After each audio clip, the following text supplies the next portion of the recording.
আমরা যেন কেউ কাউকে নিয়ে বিদ্রুপ না করি, ব্যঙ্গ না করি, হাসাহাসি ঠাট্টা না করি।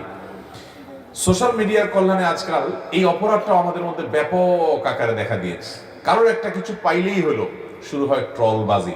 আছে না নাই? ট্রলবাজি, তারা নিয়ে মজা নেওয়া, তারা নিয়ে হাসাহাসি করা। আল্লাহ রাব্বুল আলামিন কোরআনে কারীমে এই বিষয়ে বলতে গিয়েও বলেছেন, ইয়া আইয়ুহাল্লাযীনা আমানু লা ইয়াসখার কওমুম মিন কওমিন আসা আন ইয়াকুনু খায়রাম ওয়ালা নিসাউম মিন নিসাইন আসা আন ইয়াকুননা খায়রাম মিনহুন। ভাইরা আমার, আল্লাহ রাব্বুল আলামিন এখানে আমাদেরকে বলেছেন, তোমরা কেউ কাউকে নিয়ে বিদ্রুপ ব্যঙ্গ করো না। ভাইরা, আরেকজন সম্পর্কে মন্তব্য করতে পয়সা লাগে না।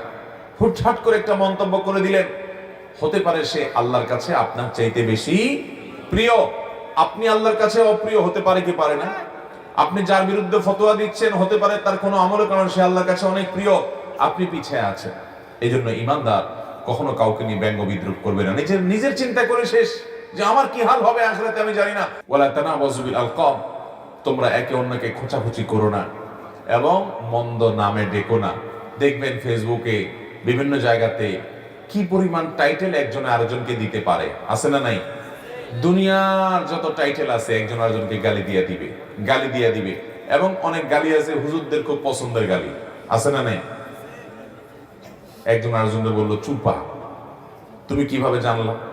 তুমি তার কলবে ঢুকছো, আছে না নাই? এইসব গালি আমাদের মধ্যে। ভাইরা আমার, এগুলো সবগুলো গালি। এই গালিবাজ কখনো ভালো মুসলমান হতে পারে না। তো এগুলো পরিহার করতে হবে।